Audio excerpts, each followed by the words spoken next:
Hemos vuelto con el contenido de terror, ese que tanto me piden, pero que pocas veces tenemos la oportunidad de hacer. Y no porque no me quede tiempo, sino porque hacer contenido de terror es bien complicado. Espero que sea de noche, espero que tenga sus audífonos para efectos prácticos de los efectos de sonido, de la narración que se va a llevar el día de hoy. Muchas gracias por estar por acá. Y si le gusta este tipo de contenido, pues más que bienvenido para que venga a mi canal de Kick. Hago streams todos los días, con excepción de los sábados, en horas de la noche. Tenemos hoy una historia muy entretenida. Como ustedes bien saben, nuestra comunidad en ese momentico está grande, muy grande, por eso tenemos personas que trabajan en todos los gremios, desde estudiantes de colegio, universidad, hasta profesionales como abogados, médicos, paramédicos, desarrolladores de software, entre otras cosas. Y hoy voy a narrar la historia de uno de estos miembros que me la envió por correo electrónico. Si vamos a hablar de contenido paranormal, de apariciones, de poltergeist, de todas estas entidades, pues sabemos que están muy ligadas a lo que tiene que ver con el tema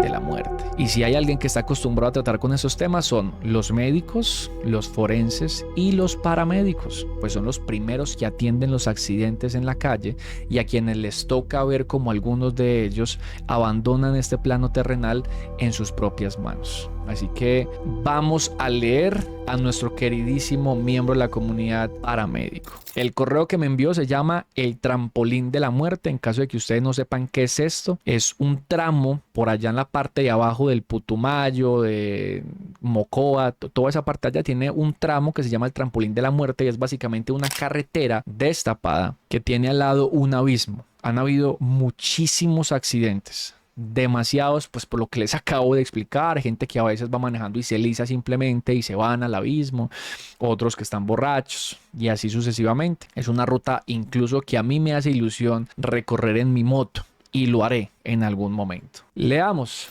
Muñe, buenas noches. Primero que todo quiero decirle que lo admiro mucho, lo respeto y comparto profundamente su visión sobre Colombia. También comparto ese amor por estas tierras, la tierra del olvido. Aunque usted no lo crea, la influencia que está dejando en los jóvenes, que son el futuro de este país, es muy importante. Mi hermano, muchas gracias por esa introducción. Prefiero no decir mi nombre. Me lo reservo por miedo a las consecuencias que pueda traerme contar esta historia. Después de escuchar tantas historias de terror en su canal de YouTube, me animé a contar la mía.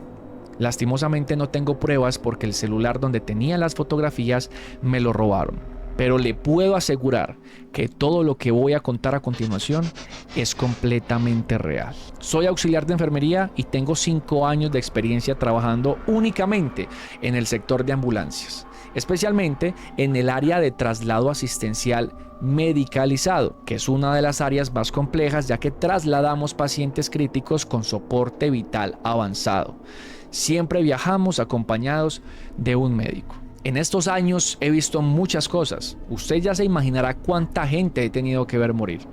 Por mi profesión, siempre he sido un hombre de ciencia y bastante escéptico frente a lo paranormal. Sin embargo, lo que viví ese día me hizo cuestionarme qué es real y qué no lo es. Yo no soy del Putumayo, soy de otro departamento donde nunca tuve la oportunidad de trabajar. Llegué a Mocoa únicamente con un bolso y muchas ganas de salir adelante. Como todos sabemos, el Putumayo ha sido una zona muy golpeada por el conflicto armado. Apenas hace poco pudieron construir un hospital de 3er nivel. La infraestructura es buena, aunque todavía le faltan muchas cosas. Si así está la capital del departamento, imagínese cómo estarán los municipios. Precisamente por eso, esta región se convirtió en una fuente de trabajo para quienes amamos esta profesión, porque casi todos los pacientes que requieren atención especializada deben de ser trasladados a otras ciudades con mayor complejidad. Para mí, era el mejor trabajo del mundo. Claro, para quienes nos gusta viajar y sentir la adrenalina. Todos los días había carretera. A veces los trayectos duraban varios días. La Hormiga Pasto, Pasto Mocoa, Mocoa Neiva, Puerto Asís Bogotá, etc. Los conductores se rebelaban por el cansancio, pero el personal asistencial casi nunca. Nosotros descansábamos como podíamos dentro de la ambulancia. Conocí muchas historias de fantasmas en esa carretera, pero le aseguro que quienes trabajamos allí solo le teníamos miedo a 2 cosas. La primera, Los grupos armados. Imagínate viajar a las 3 de la mañana entre Puerto Guzmán, Villagarzón, San Miguel o Puerto Asís. Esa es una de las zonas más calientes del conflicto. A esa hora no pasa absolutamente nadie, pero nosotros teníamos que hacerlo porque era nuestro trabajo. Nos podían detener, podíamos quedar en medio de un enfrentamiento o incluso recibir favores que los grupos ilegales nos pedían. La segunda cosa que respetábamos era el famoso trampolín de la muerte, la vía entre Mocoa y San Francisco. Solo quien ha pasado por ahí entiende de lo que hablo. Son cientos de metros de abismo, carreteras destruidas por derrumbes, quebradas que se convierten en ríos y una neblina tan espesa que muchas veces uno apenas alcanza a ver el borde de la carretera. Todo esto a más de 2.800 metros sobre el nivel del mar. Nuestro trabajo era de alto riesgo. Si no era un accidente por la velocidad, era el trampolín o los grupos armados. Era un milagro volver a casa sano y salvo. Ahora sí, voy con la historia. Muy bueno este preámbulo que nos hace nuestro queridísimo miembro de la comunidad, porque ayuda de pronto como a hacerse una idea descriptiva de todo lo que tenían que hacer y por dónde tenían que pasar. Muñe, un día nos asignaron un traslado desde La Hormiga hasta Pasto.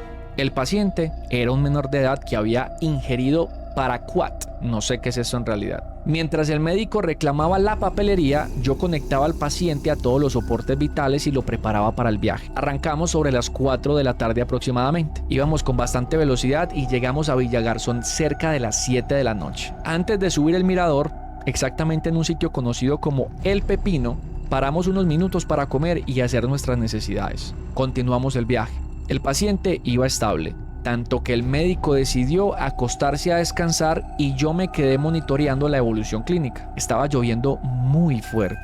Incluso tuvimos que atravesar una quebrada completamente crecida porque la condición del paciente no permitía esperar. En un momento me venció el sueño.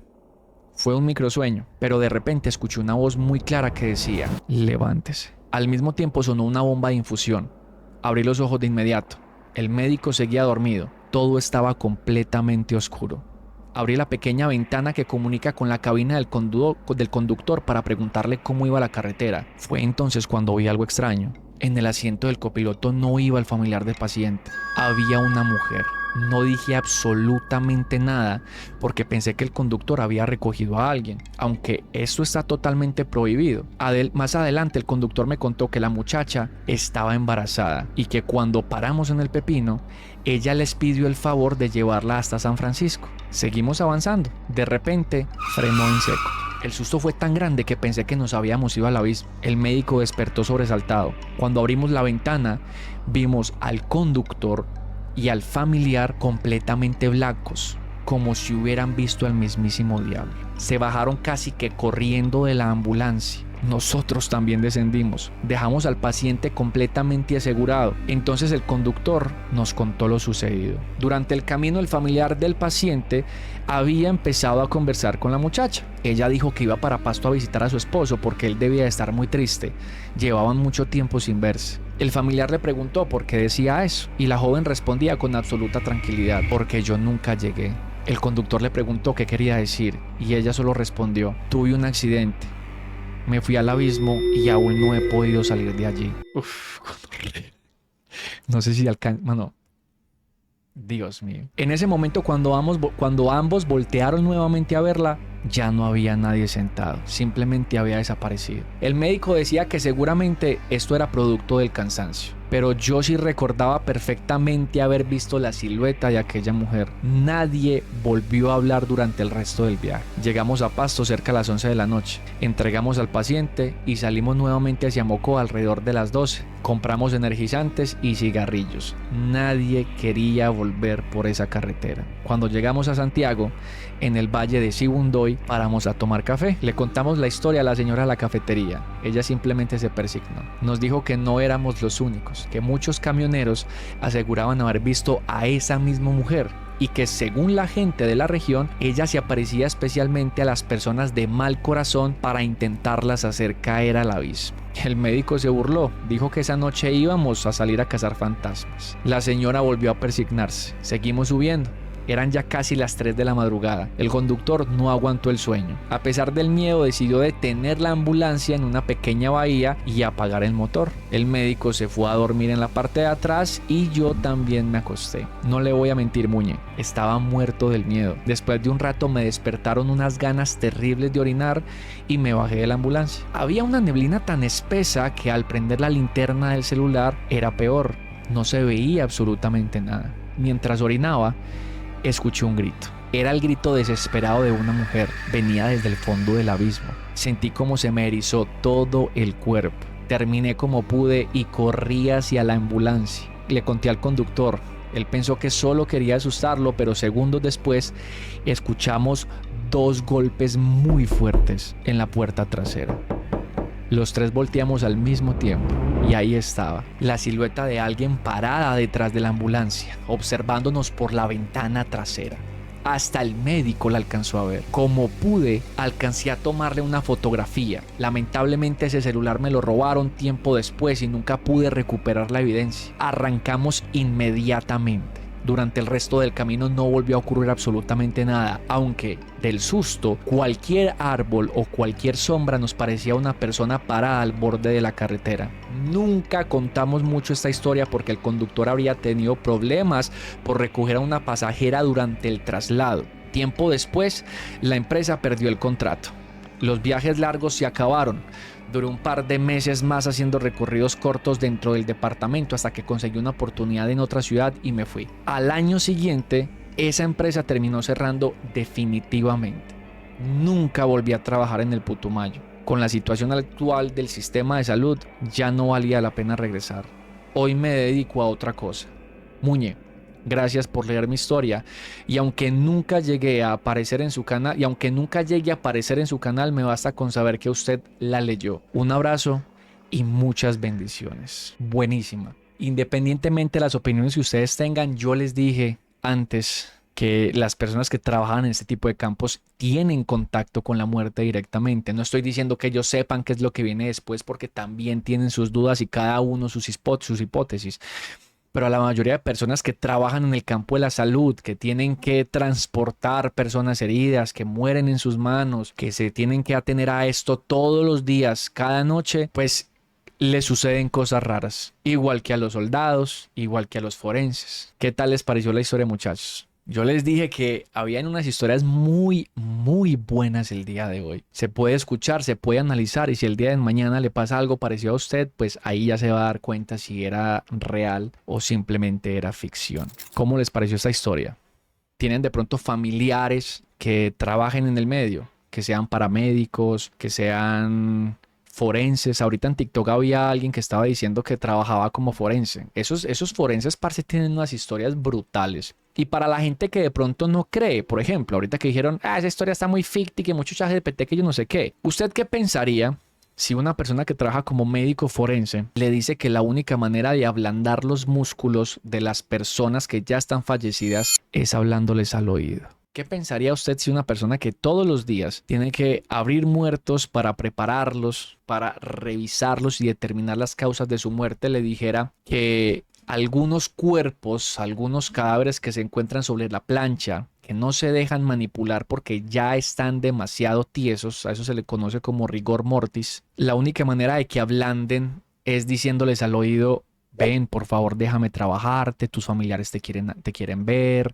yo simplemente te voy a poner bonito para que pues no estés muy feo en el féretro, tú ya te moriste, acéptalo. ¿Qué opinarían ustedes? Loquísimo, ¿cierto? Y aún así, no lo cuenta solamente uno, lo cuentan muchos. Es más, si ustedes tienen algún familiar o conocido que trabaje en este tipo de cosas, pregúntele y les van a contar exactamente lo mismo. Muy buenas noches, yo vivo en La Guaira, Venezuela, y tengo muchos amigos que desde que pasó lo de los terremotos dicen que han visto mucha actividad paranormal. ¿Qué crees de eso, la buena? Hablemos un poco acerca de la actividad paranormal, ¿les parece? No es algo nuevo lo que les voy a decir, lo he comentado porque no es más que mi opinión, no es ningún estudio serio, no lo leí de algún estudio serio, ni mucho menos, ni nada de esas cosas. Se cree que el tema de los fantasmas o la actividad paranormal se da gracias a aquellos que ya fallecieron y que siguen atados de alguna u otra manera a este plano. Hay muchas versiones de qué es lo que sucede cuando alguien fallece. Si usted es católico o cristiano, pues entonces sabrá que hay que se muere y se va para el cielo o para el infierno, ¿cierto? Dependiendo de lo que haya hecho usted en su vida, si era bueno o sea malo, bla, bla, bla, bla, bla, bla. Pero existen otros puntos intermedios, como por ejemplo el purgatorio en el tema de la religión. En el mundo espiritual se llaman planos. Nosotros, por ejemplo, estamos en el plano terrenal, estamos en uno de los planos, pero hay entidades como los duendes, las almas en pena, los demonios, entre otras cosas, que habitan otros de esos planos. Esos planos para nosotros no son visibles, pero sí perceptibles. Entonces se cree que muchas de esas personas que fallecieron, algunas no se dieron cuenta que murieron.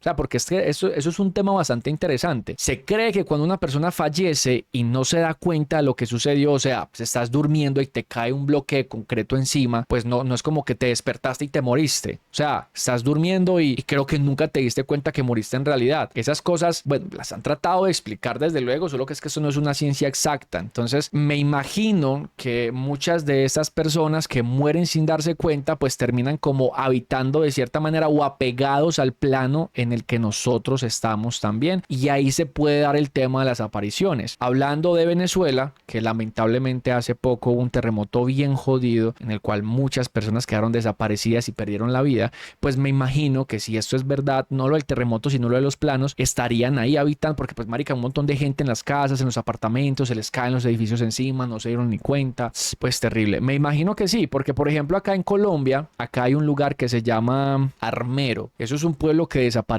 por una catástrofe natural, lodo, por la erupción de un volcán. Tapó todo el pueblo con las personas adentro, con las personas ahí. Y murió mucha gente, muchísimas personas. Se dice que en esas ruinas, porque esos ya son un montón de ruinas, hay muchísima actividad paranormal, precisamente por lo mismo. No sé si ustedes sabían también, pero cuando en un lugar pasa algo y mueren muchas personas, eso se declara camposanto. Porque bueno, lo de Armero pues es algo que sucedió y lo conocemos, pero así mismo han sucedido también varias catástrofes en toda la historia aquí en Colombia y hay mucha gente que ha muerto. Entonces se cree que por ejemplo ahí en Armero, por la cantidad de personas que perdieron su vida y que quedaron enterradas sin que pudieran sacar sus cuerpos ni nada, pues hay mucha actividad paranormal. Tanta, en teoría, que ahora venden tours paranormales. Hay gente que ya se está lucrando con ese tema.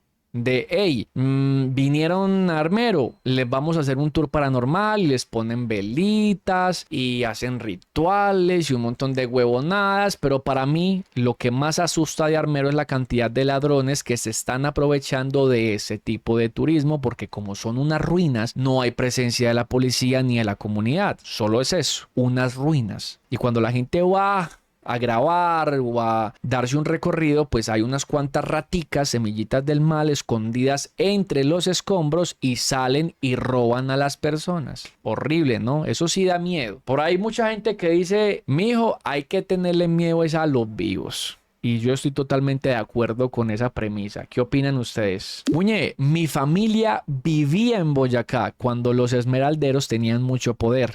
A un amigo de mi hermano lo mataron y nunca encontraron el cuerpo. Una noche mi hermano se levantó dormido gritando. En los tanques. Fueron a revisar los tanques de agua del barrio y allí lo encontraron. Uy, niño, qué brutal, marica. ¿Ustedes creen con sinceridad? Quiero leerlos porque me interesa mucho conocer sus opiniones. ¿Ustedes creen con sinceridad que los sueños puedan significar algo? Que sean mensajes del futuro o que algunas entidades como seres queridos que ya murieron, que no nos acompañan, hagan presencia para darnos mensajes. ¿Creen que pueda significar, que los sueños puedan significar algo? Porque vuelvo y repito, científicamente no se sabe por qué carajos los humanos soñamos. Y me imagino que los animales también, porque los animales a veces están dormidos y comienzan a mover las paticas. Dice el incógnita, y si cuando soñamos estamos en la verdadera realidad. Si estamos en la verdadera realidad, ¿por qué esa realidad no nos puede hacer daño? O sea, me estás diciendo que la realidad es menos palpable que lo que creemos que es esta realidad, que gracias a nuestros sentidos podemos interpretar y vivir. Dice Mateito, mi papá una vez me vistió y me dijo que esa semana me tiraba la liga. A la semana se murió. A los meses soñé con que él me decía un número y el número cayó en el chance, pero mi mamá no lo hizo. Ay, Mateo, ¿en serio? O sea, vos te despertaste y le dijiste a tu mamá, mamá, soñé con mi papá y me dio este número, hagámoslo en el chance. Tu mamá no lo hizo y cayó. Ay, parce, increíble. Esto es una historia muy famosa aquí en Colombia. Hace muchísimo tiempo en un pueblo, un pescador sacó unos pescados y uno de los peces tenía un número en el cuerpo. Eso se regó por todo el pueblo y la gente comenzó a jugar en la lotería ese número. Todos jugaron ese número. Pues resulta que ese día ese número cayó. Claro, la gente no se volvió millonaria porque tanta gente jugando el mismo número, el premio se tenía que repartir entre todos. Pero ¿no les parece mucha coincidencia? O sea, ¿no les parece mucha coincidencia que justo un man saca un pescado, el pescado tiene un número, lo juegan en el chance de todo el pueblo y cae el número? Es que es muy raro, ¿no? Es muy extraño realmente.